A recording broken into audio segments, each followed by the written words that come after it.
Gotta get the right song. Can't do the video till I get the right song. Alright, so just so you don't think I'm a total hater, here are a bunch of things the Baby Driver does great. Not just good, 10 out of 10 great. Number 1, Ansel Elgort. Super likable character. He has this kind of accent. He sounds a bit like Channing Tatum, sometimes even a bit like Elvis. He's got the shades and he's kind of quiet, and he could easily come across as like either a bit of a dick or kind of just boring, but he totally doesn't, and the movie does a great job right from start showing you this goofy fun side to him, whether it's right from jump when he's like lip sync, like look at him here, how can you not love the guy? He sees a trumpet in the window and he starts pretending to play it. He's making the sandwich for his dad, like I'll show you here. I don't know what he's doing exactly, but he's just having fun with it. By the way, that whole opening credits scene, just fantastic. So much effort put in when a lot of movies, not as many now, you know, will put no effort into the opening credits at all, or very little. For them to have one of the best scenes of the movie in the opening credits, it's kind of ironic that a lot of the rest of the movie I felt like it phoned it in. Every scene with his foster father was just great. I mean, you can see him carrying him here. It's just adorable. When he's recording the message and dropping him off at the nursing home, kind of letting the nursing home know what he likes and stuff, that's just like really touching. And then in court at the end, when everyone's testifying for him, and you hear this voice that you don't recognize saying these really nice things about him, and you're not sure who it is, and then you realize, oh, it's the foster dad, you know, speaking through an interpreter. I mean, Lily Jones, absolutely breathtaking. Not just her looks, just the way she smiles, has this like young Julia Roberts vibe, and she's great, and their chemistry is just amazing. Look at their chemistry here in the laundromat, some of the best chemistry I've seen. Talking about the two main actors, every single actor in this movie, I can't remember a movie where I've loved the acting and the casting as much as this movie, right down the line. First of all, obviously Jamie Foxx, for him to consistently steal scenes from Kevin Spacey and Jon Hamm, two great actors. I also didn't hate his character at all. I don't know what that says about me. Jon Hamm, I love. That might just be my personal bias. I love him in everything. Look at the chemistry he has here with Elia Gonzalez. I thought they had great chemistry as well. It really worked. Kevin Spacey, probably the worst performance I've seen. Seven, Trading Places, American Beauty. Oh, Horrible Bosses 2. I thought he way better performance, but even a bad, not a bad, but like the worst Kevin Spacey is still great acting. And then I see this guy, and I really like him, and I'm like, God, I know I've seen him somewhere. Then I realize, is this guy from Wolf of Wall Street? He was also in The Accountant. Great role, just playing this terrifying, like, psychopathic killer. So he's great. It's funny, in this film he acts exactly and sounds like Chris Evans in Fantastic Four, even though they look nothing alike. Kevin Spacey's son, nephew, I think his nephew, this little budding criminal mastermind, he's great. Suge Knight from Straight Outta Compton, with Asian Headley. We got this guy from the Chili Peppers, looking like John C. Reilly after partying just like a little too hard. And then even the mom, I'm like, God, it looks like that bratty kid from the Green Inferno. So I pull up the photos and I'm like, yeah, they're similar, but I don't think they're the same. I look at the cast, I see Sky Ferreira. It is that bratty kid from the Green Inferno. Also, the movie is pretty funny. I mean, most of it is Jamie Foxx. Like when Ansel Elgort's, where's my dad, is he okay? And Jamie Foxx, you know, wheels in on his wheelchair and he's like, he's fine.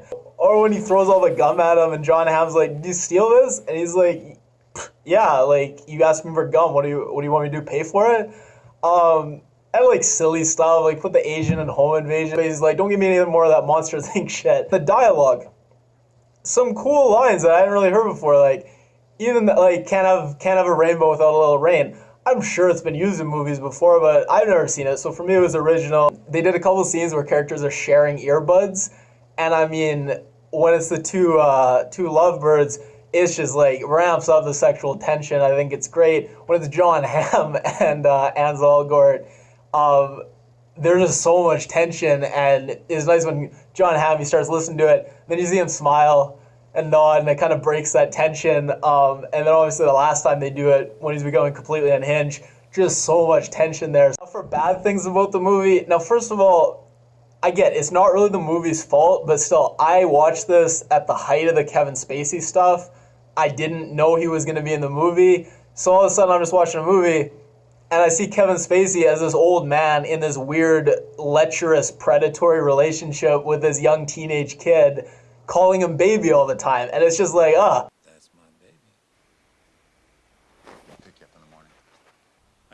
hear the word bananas tonight. And then the plot, I mean, so thin, so slow, so predictable. Plot summed up like this. Boy's a criminal, boy meets girl, boy tries to run away with girl, other criminals and cops try to stop them, boy gets caught and goes to jail, and then they end up together after they go to jail. That's the plot. Everything else that happens are just these kind of time-killing fillers that ultimately don't really matter. That whole second heist scene, all it does is introduce Jamie Foxx as a character, and all his best kind of lines and stuff, they come after. So they could have just cut that whole thing and introduced Jamie Foxx in the third heist. That shooting deal that goes wrong, honestly, that's the best part of the movie. Afterwards, after when they're going to the diner, you don't know what all the characters are thinking. At that point, it is pretty unpredictable, and there is all this tension. They come back to see Kevin Spacey. You don't know how he's going to react. But then they just diffuse it all, where Kevin Spacey's like, no, the deal's off. Jamie Foxx is like, no, we're doing the deal. Kevin Spacey's like, all right. And then that whole thing was just for nothing. And then right after Baby gets caught recording, and you think, there's going to be some tension again. Hey, Kevin Spacey's like, no, you're off. You're not doing the deal. You think he might die. But then Baby's like, nah, I'm driving.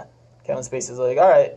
And then again, that was all just like time killer. And after Jamie Foxx's death, the whole rest of the movie, you just don't really care, because Kevin Spacey, are people really caring that this guy was manipulating this kid by threatening his family? Like, does anyone care that he dies? No, you don't care. Jon Hamm, you don't hate him enough that you want him to die, and you don't care enough about him by the end that you care if he dies.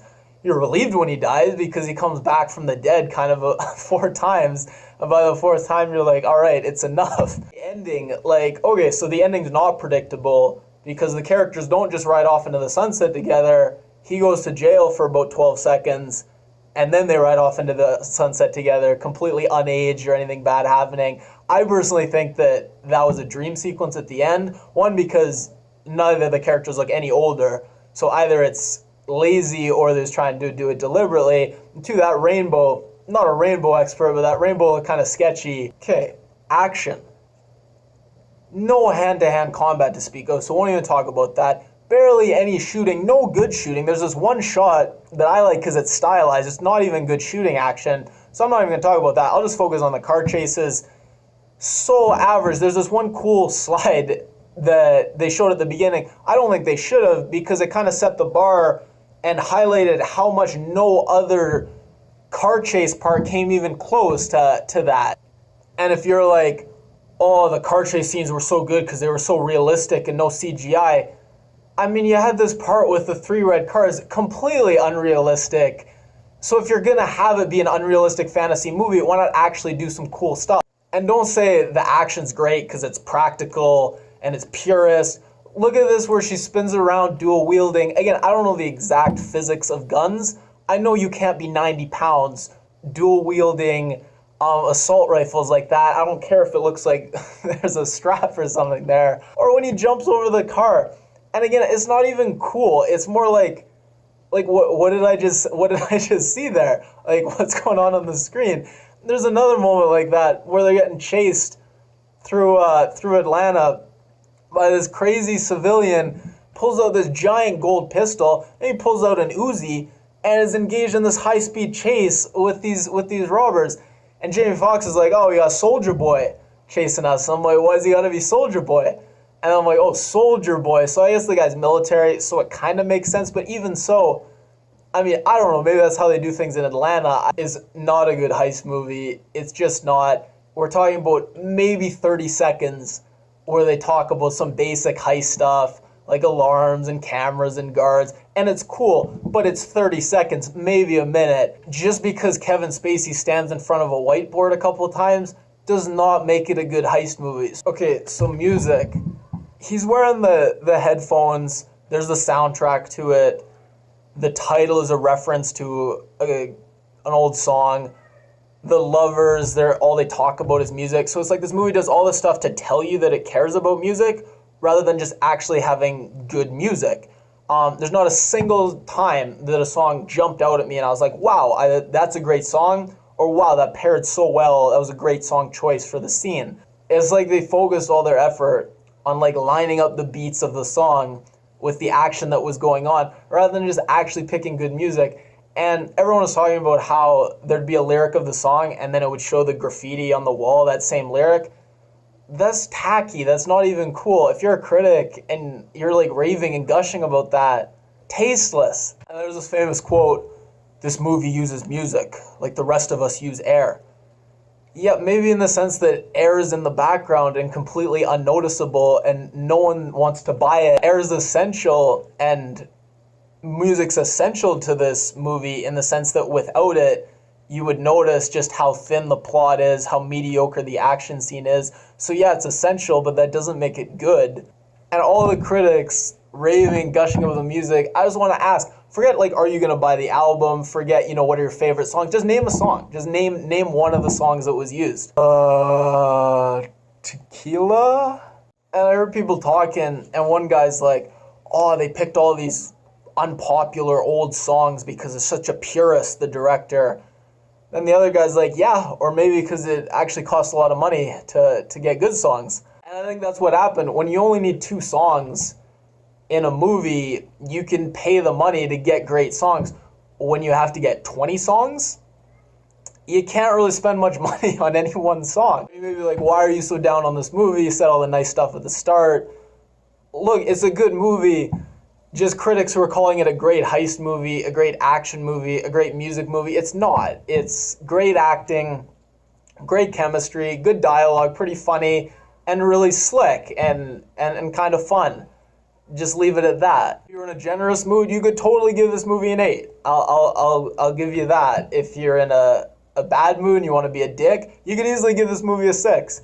Probably a fair rating, if you're in a fair mood, 7. One other thing that I thought that no one else thought, I don't think he had tinnitus. I think that was pretty clear. I think they showed flashback scenes where when his parents were fighting and it was kind of abusive, he would listen to music and certain songs to kind of calm himself down. And that's why he was using the music, because it wasn't like he just wanted any song to drown out this annoying ringing. No, it's like he needed a certain song. When he was trying to steal that car, he's got to go, but he's got to find that song because he needs it to settle himself down because he's having a panic attack. He never says he has tinnitus, not to anyone. Kevin Spacey says it to these criminals. It's not even clear that Kevin Spacey thinks that. It's not like he says it to Lily James or anything when he's opening up. So it was interesting. I thought it was pretty clear that he didn't have tinnitus, and that was just kind of a cover story, but no one else really thought that. That's clearly my failing if everybody else loves it.